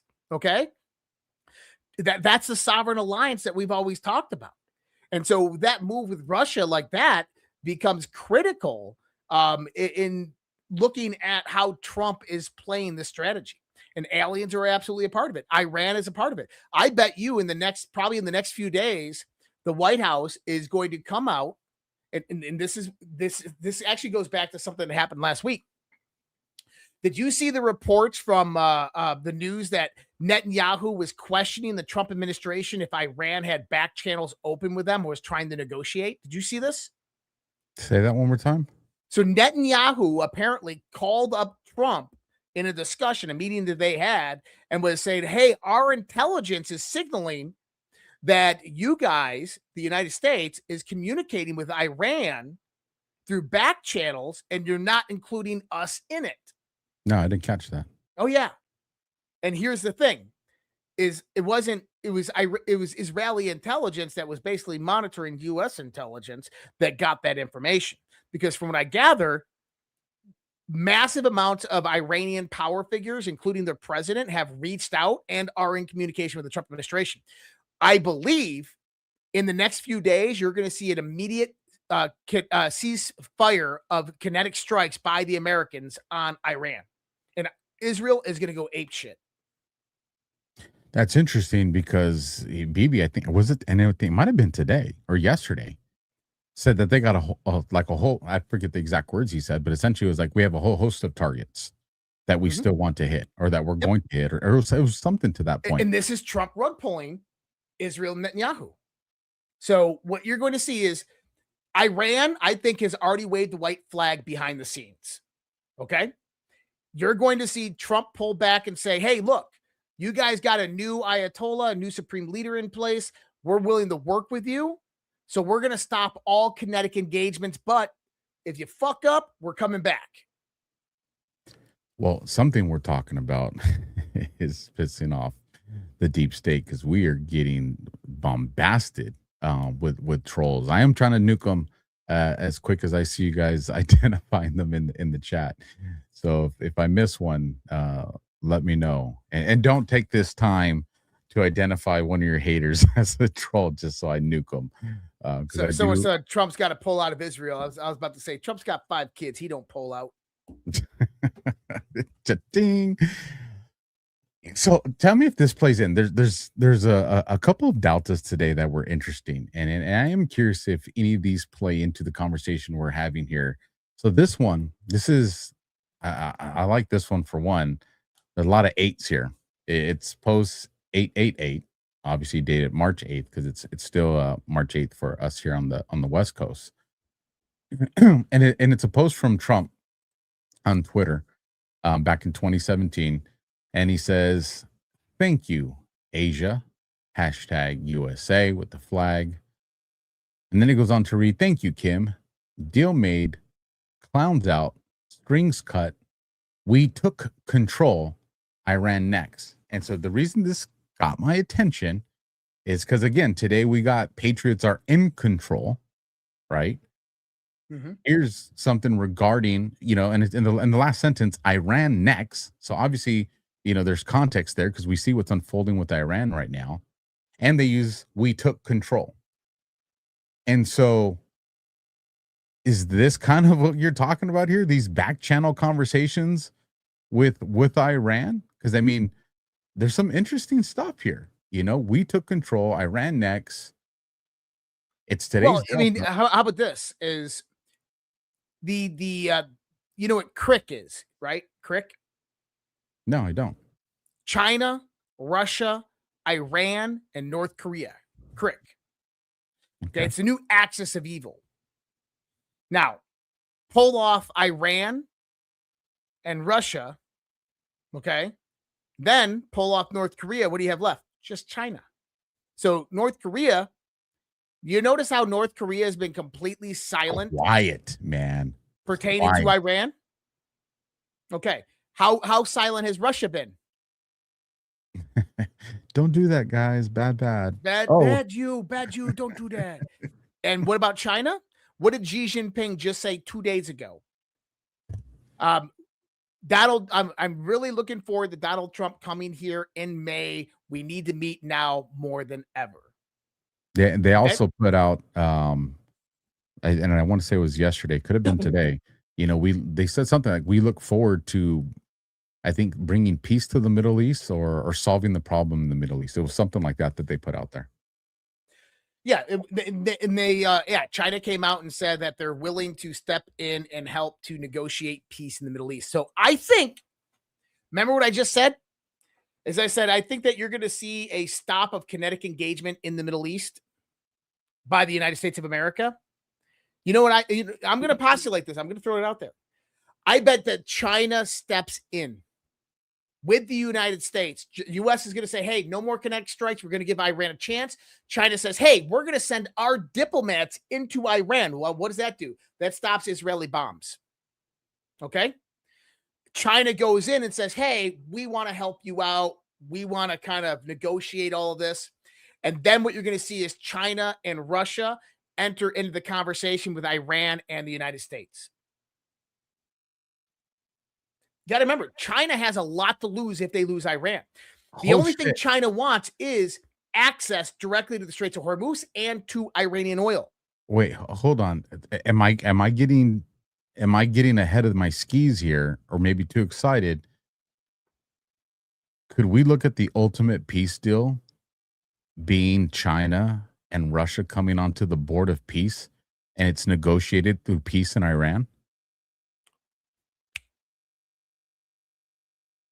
Nobody's going to fuck with that agreement. And anybody that does, including a little country that starts with an I, immediately gets put on blast by everybody. Yep. Bro. That'd be huge. So China and Russia enter into the peace agreements with Iran, enter into the board of peace, stabilizes the Middle East. Almost like it was part of a plan. Talk about a freaking midterm slogan. Talk about a celebration for 4th of July. Yeah. So I think that it's possible. But so my indicator would be that. Hold on. So let me ask you this. I'm going to navigate this carefully. So navigate how you answer carefully. Could the reason be the reason we're seeing a delay in a book being brought to the shelves is because that book is actually a contingency, but we're shooting for peace right now? Oh, absolutely. But also the book aside is, I think it's already been negotiated. I think that Ali Khamenei was given multiple different options to get the fuck out, and he just would not go. I think that the regime was told that they have to go, and they wouldn't get out. And people are saying, they have a more ruthless and radical regime now than ever. But here's the thing. They have no positioning. What do I mean by that? Ballistic missile silos have been absolutely decimated. Complete IRG infrastructure decimated. All of their freaking rebel affiliates, Hezbollah, Hamas, Houthis. How many Houthi, Hamas, or Hezbollah attacks have happened in Iran over the last week and a half? Slim to none. Why not? Because Israel has already taken them over. They've been absolutely annihilated. In other words, Iran has been neutralized. You got Kurds saying we want to fight. You got Hezbollah saying we don't want to fight. Nobody in other words, to fight. Iran is at that point to where if they say it's all out war, they've already lost. Like I told you guys like a year ago on the show, I said, look, when the Iran war will be over within 24 hours. It'll be a decapitation event, and we'll go in there and we'll start taking out all of their command and control to the point where the war will be over within 24 hours. But even the Iraq war, which was over in 24 hours, lasted, a year because of the cleanup. I think what you're going to see, and my indication would be, is if the White House comes out and they stop kinetic strikes or say something about kinetic strikes or stopping, you'll see all the pundits say, they ran out of ammo. That's why they're stopping. They don't have any more ammo. That's why Trump did the Defense Production Act and had met with the defense big production companies to make more ammo and missiles. The only reason he stopped because he ran out of missiles. That's bullshit. It's because it's already been negotiated. Back channels are open. Pezeshkian, the Iran's president, has already negotiated in the back channel. I said this 4 fucking weeks ago on the show. I said, look, Pezeshkian is already at end with Ali Khamenei and the clergy, that they have already diverged, that how many people in the political house in Iran have been eliminated? Zero. And they were the ones meeting with Witkoff and Kushner. That's right. Zero. Why? Because it's already been negotiated. So I think that you're going to see the first indication of this actually happening is kinetic strike stop, probably, I would say, this week. The next point after that is China enters the conversation and Russia enters the conversation. Well, Trump meets with Xi first. Well, that's May. I think it's going to happen a lot sooner than that. I wonder that's in May. I think that you're going to see China and Russia enter this conversation within the next 2 weeks. And I think that you'll have a kind of a multinational Russia, China, US, Iran peace deal that is brought about with indications of the Board of Peace and the Abraham Accords. Something and of that nature. That Board of Peace becomes a formal conversation during that meeting they have in May. Yep. Bro, that's I like the way we talk that out right there. I see a realistic, logical pathway right there. Now, the doomers and the black pillars are going to hate it because no, we want World War III. We want all this, but this is the reality of it. Is the lack of events is what we should really want for our country. Oh yeah, for humanity. We want peace. We want peace as fast as humanly possible. But peace doesn't sell. The conversation we just had right now does not sell. Like, let's just be honest, that doesn't sell. The conversation that sells is we're gonna be in World War III tomorrow and all this, you know. And granted, I'm not saying we should always be prepared for contingencies. Anyone that's been following the content me and Josh do together, DJT and G meet in April. Sorry, April, not May. I thought it was May 5th for some reason. That just makes this even more realistic and even more plausible to happen, because April's right around the corner. We're already done with week 1, or we're 3 weeks left in March. So I think there's something here, man. I think that there's something definitely here. You know, I did the show that I did this morning with Ghost. One of the things I told him, I've been working on this AI model for a little bit, and I've been plugging it in with a lot of information. I've really been working on this thing for a while. And I've been plugging in with all this information, kind of my concepts, some of yours, some other people's putting in. There's some things I don't even like, but just to kind of make it balance. And I was putting it in there because I was using a lot of the theories and the kind of the process of the way we look at things in, like, you know, our operations, whether it be homicides or gangs, injunctions, etc. And I was expecting the simple 1-sentence result from this to be something like, hey, this is the pathways towards Iran, or this is what he's trying to do with China. Like, that's what I was looking for. And so I said, okay, so what is Trump's strategy? And what it broke down for me is he's buying time. And I was like, well, that's weird, because, you know, so I asked a few more questions just to make sure that it was an understanding. And it said either he's avoiding something or buying time. And so I'm like, what's he buying time for? And this, what we just had a conversation on there makes perfect. So, well, that too. So let me bring up this, because I know we've been talking for a good minute. We've been yapping, and we got a lot of Rumble rants that came in. I want to get to those Rumble rants. So let me bring this up. Like I said, there was a bunch of good deltas today, but this is, I believe this was the first delta for March the 8th, and it's a good one. I'm sorry. Look at the comments from the YouTube. Wow, Molly, you know, Molly, thanks for letting us all know. You do you, Molly. You do you. Not gonna put that on the screen. I'm waiting for the one guy in the chat, be like, hey, Molly, can I get your number? I fit that description, Molly. You two lovebirds find each other on YouTube. Make that happen. Here's post 878, March 8th. Do you trust Sessions? Boom. Q. Uh, any anything you want to pull out of this one before we get into the Rumble rants? Where's Jeff Sessions? Good question. That's what I've been asking for a long time, is where is Jeff Sessions? You are talking about some indictments Very true. that might get revealed. Wouldn't it be interesting? Remember the Q post that said that what if Jeff Sessions appointed a second special prosecutor other than Durham that was working behind the scenes? Yep. Just saying. Just saying. And I knew you were going to go that way with it. And so was I. And I wanted to put it up there because look at Fork Eddie.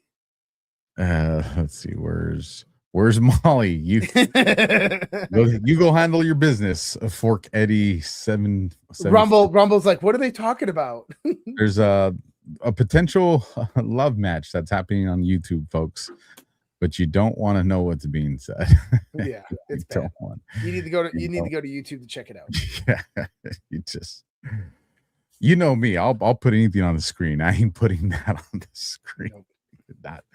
Not doing that one. So with that, folks, let's get into these Rumble rants. We'll start from the bottom, and now we're here.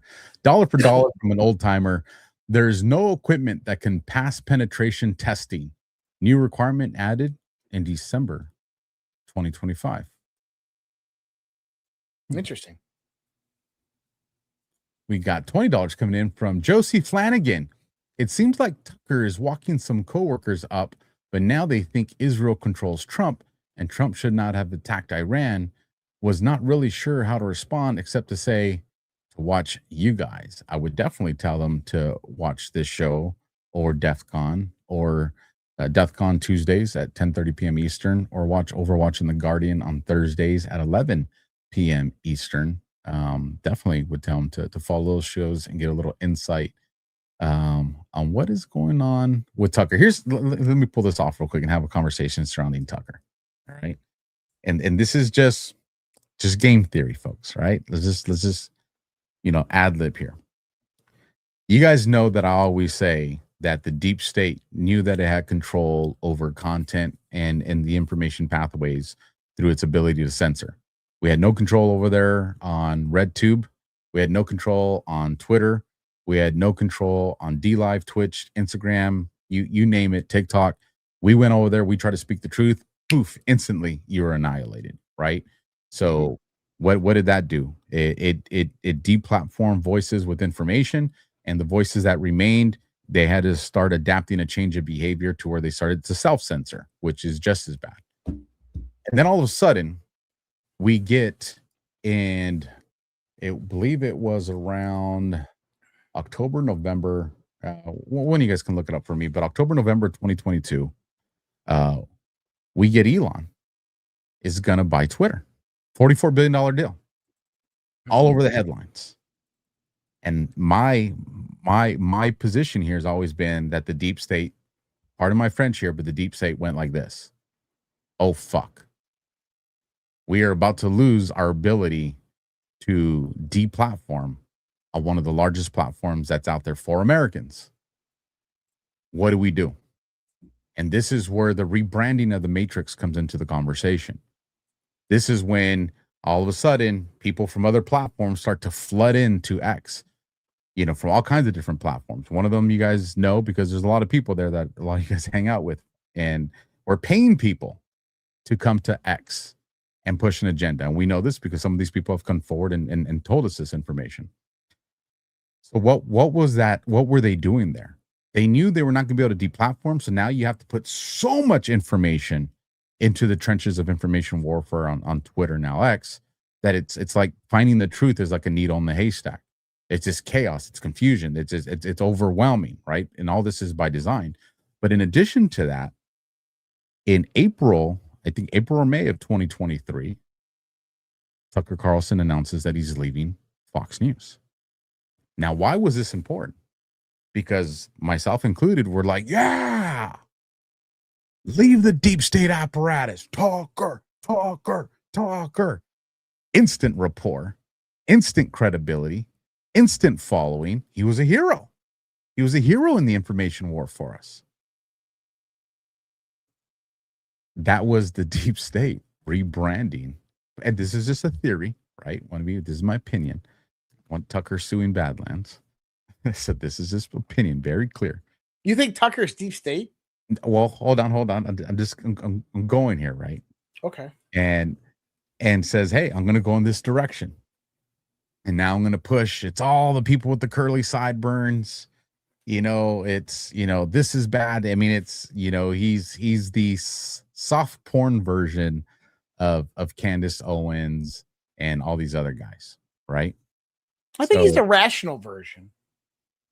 Because everything he's saying is legitimate. He has to be rational because that's his audience. His audience is not the people that follow Nick Fuentes or Candace Owens. I think Trump and Tucker are working together. That is a possibility. I think it's all kayfabe, and that Tucker is Trump's voice of telling you how bad it really is with what they do, and that that's what Trump's up against. This is how we're going to know if Tucker's a good guy. At a critical moment going into the midterms, Tucker flips and says, hey, actually what Trump's doing here makes sense and we got to get behind him. And he starts to push hard supporting the president.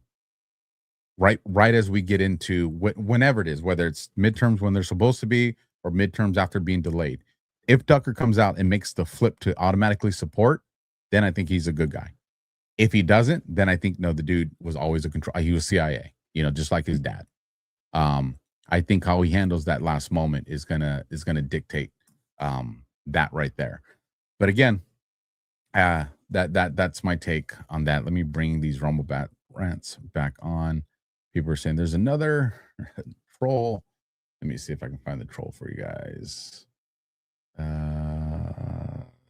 Not too hard because I got it. Someone's saying if your mom's tits is actually a troll in there, he's not a troll. He's just a Marine, and he's been following me for a long time, and he's just an asshole. Yeah, there you go. So nothing wrong with assholes. Yeah, love assholes. So all right, so there we go with that, Josie. $5 from Gal Todd. Yep, there he is. I'm Rumble. He's a good guy. Leave your mom's tits alone. He's good. Just remember, the assholes good, trolls bad. $5 from Gal Todd. Be careful. John will call you out for comms. Nah, you guys are too hard on John. But here's what I'll say, you guys, to John, some of the other people. If someone challenges your think, then are you mad because they're challenging your think, or are you mad because you can't articulate your argument back to them? And if that's the case, then they're just going to strengthen you in the position that you're in.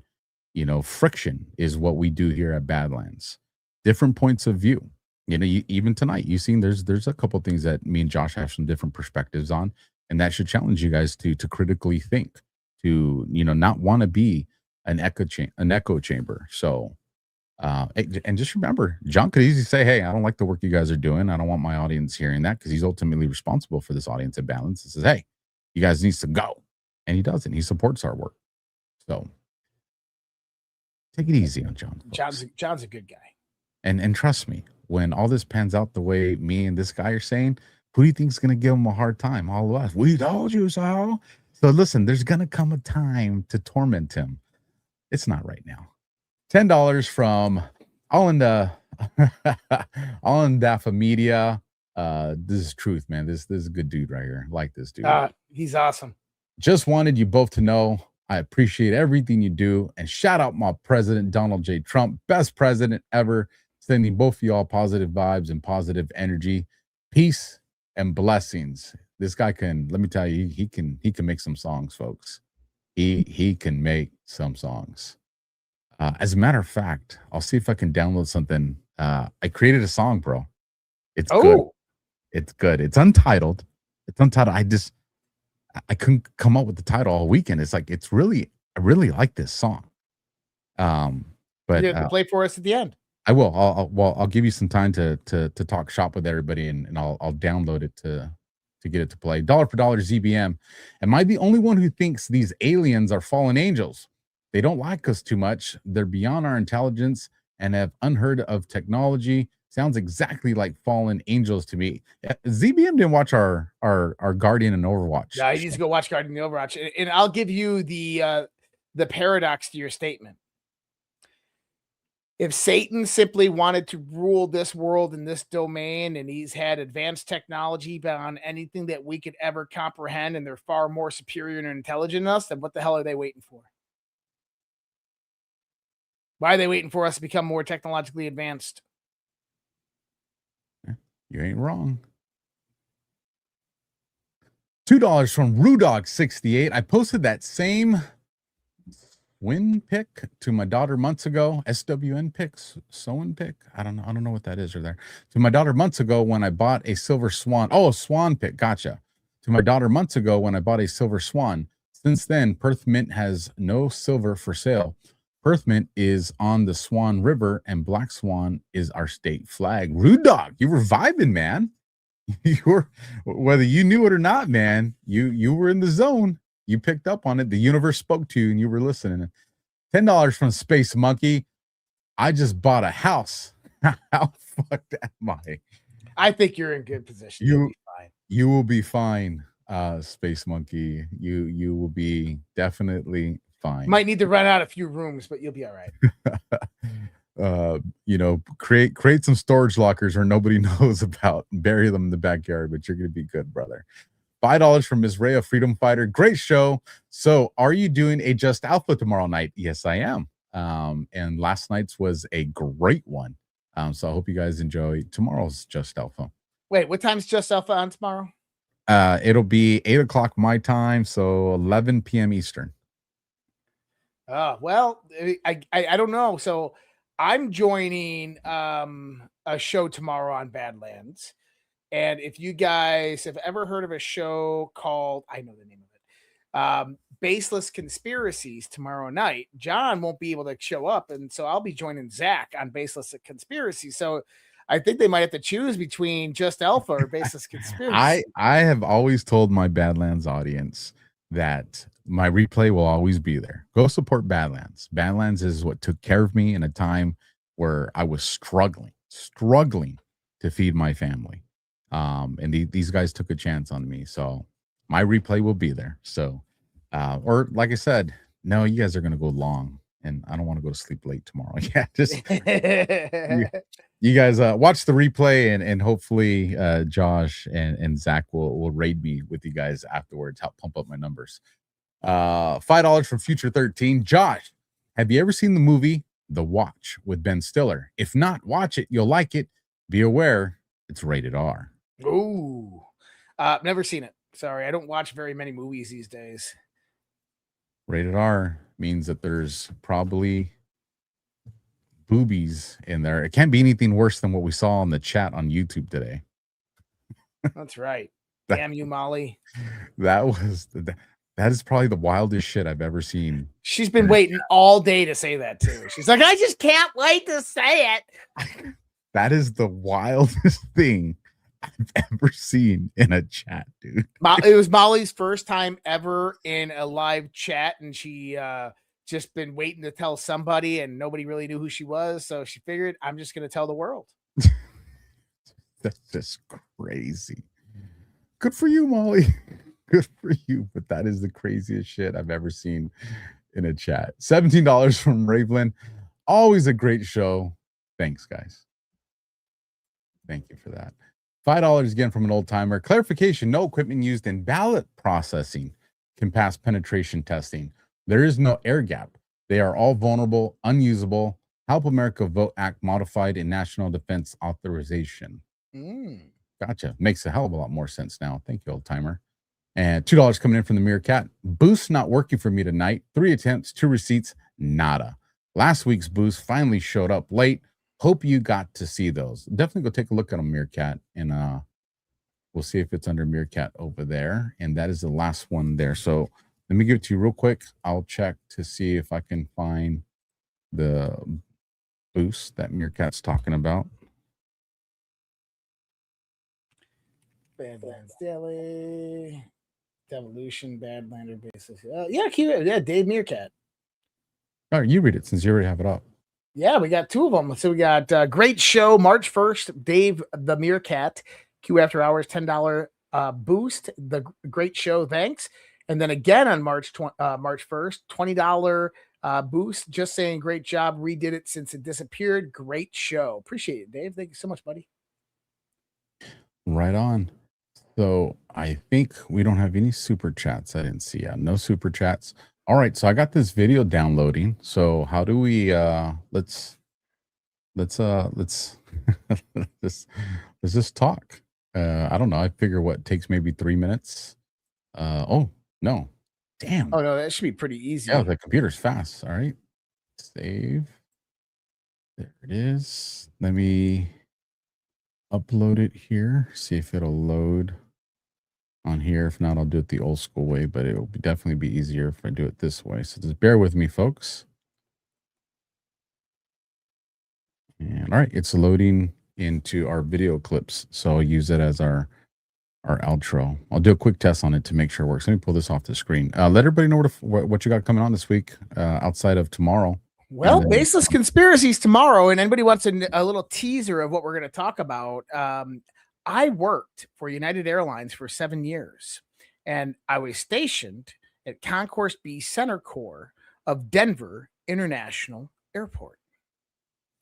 And so that will be the little hint of what we're talking about tomorrow on Baseless Conspiracies. So I see where you're going there. Are you going to confirm things or debunk things? So I'm going to debunk a lot of stuff. And I'm going to confirm some other things, at least from what I understand. So I worked there for 7 years. And actually, when I first got hired on, one of the first things that I asked, I said, hey, what's going on? What's going on under here? And everybody that I worked with, we all had, so in Denver, you have what's called SIDA badges, secure identification access badges. And so different SIDA badges get you into different access doors throughout an airport, compartmentalization. And since we were IT, we had full reign. So we could go anywhere, open any door. And most of the guys had driven around everywhere at DIA and never found anything. Although I did find some things. I was very inquisitive. I found the old, I'm going to talk about tomorrow. I found the old blueprints of DIA. I found the change of the blueprints. There's some coincidences that occur in and around the same time with DIA. There is no reason to move DIA away from Stapleton. So I got my own theories, and I think I got enough evidence to substantiate it. But people will have to listen tomorrow night to hear all that. Damn, man. Now I got to do my show. So people are asking if there's tunnels underneath the Denver International Airport. The baggage terminals. So you have A, B, and C concourse, and then you have the main terminal. So you have main terminal, A, B, and C concourse. And actually, all the baggage claims are operated. So all the baggage runners go through underground tunnels, but they're not like underground tunnels like people are thinking. But it's actually pretty cool down there. And I can talk at length about all of that. And actually what I noticed down there and why it's really interesting. So tomorrow, Baseless Conspiracies, me and Zach. Here's a little extra I'll throw in there for you guys. Disneyland Anaheim, because I did work there as a canine handler. There are tunnels under Disneyland. There are elevators under Disneyland. And Club 33 is 100% real. And one of the unique things about, they call it the Pluto unit, the canine guys there at Disney, we have access to almost everything. And why do I say almost everything? Because the only one place you can't go to is inside Club 33. There you go. That's mine. Listen, you guys, watch the replay or watch it live, whichever, tomorrow on Just Alpha, 11 p.m. Eastern, 8 p.m. Pacific. It's not going to be a long one. This one's only going to be about 2 hours, and I designed it that way. So we're gonna try to do that transition. Very important show coming on Tuesday, and this is what I'll hint about that. It's going to be before DEFCON. Is if you are someone that's like, I want to be healthy again, and I want a pathway to that, have a recurring guest that's going to be coming on about every 2 weeks or so. And Tuesday will be her first appearance on my show. And I'll tell you what, we recorded that show today. Yeah, today's Sunday. And conversation blew my mind. And so Tuesday, you guys stand by for a great show. And then obviously we have Operation Gladio live on Wednesday, so you guys can catch that replay. And then the one I really want you guys to catch is me and Josh on Thursday night, 11 p.m. Eastern, over watching The Guardian. You guys have put that show in the leaderboard every single week. So thank you for that. Please continue to support us with that stuff. Other than that, we don't have any other rants that came through. Oh, actually we do. We have a CBM dollar for dollar. They want on this earth what they can't have in reality, aka the spirit realm. Go watch the Overwatch and The Guardian like 2 weeks ago, ZBM, and you'll have a whole conversation on that. So if you don't got anything, I don't got anything, Josh, we're done. I'm just going to bring this up on the screen. I haven't created a video for this, folks, so it's just the song with the lyrics that are on there. If you like it, maybe I will create a video for it. I think I'll get them all set up. We got to work on his website as well. So I'm just going to flash it on real quick. Just let me know if you can hear the audio, Josh, on here to make sure it works. Okay. Yeah, came through? Yep. Right on. Untitled now, but this will be our exit video. So let me put it on outro. That is outro. And do us a solid, folks. Like, share, subscribe, and we'll catch you on the next one. Good night, and God bless. Good night, guys.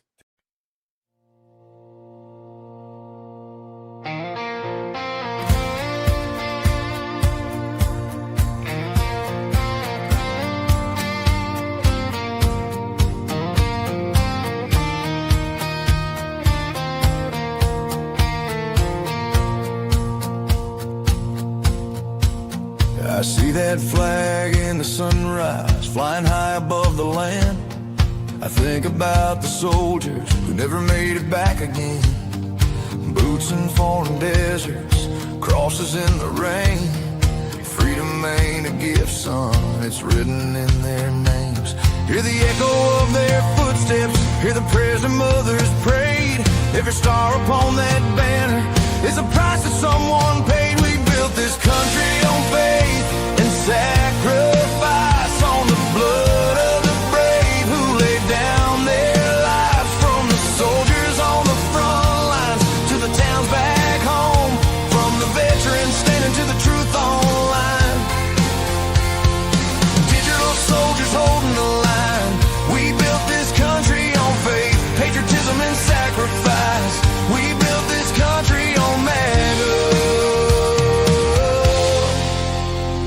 From the farmers and the truckers to the ones who wear the badge, from the miners and the teachers to the boys who raise that flag. Every freedom that we're breathing came from someone standing tall. When America was threatened, they were ready for the call. Hear the thunder of the people, hear the freedom in their cry. We won't bow to the darkness while old glory still flies. We built this country on faith and sacrifice, on the blood of the brave who laid down their lives. From the soldiers on the front lines to the town back home, from the veterans standing to the truth online. Digital soldiers holding the line. We built this country on faith, patriotism and sacrifice. We built this country on MAGA. Fold that flag with honor, lay those heroes down to rest. But remember what they fought for, freedom ain't finished yet. We built this country on faith and sacrifice, on the tears of the families and the brave who paid the price. If the day ever comes when freedom's on the line, every patriot standing side by side, every voice rising for the red, white, and blue. We built this country on faith, patriotism and sacrifice. We built this country on MAGA. Oh, God bless the fallen, God bless the brave, God bless America.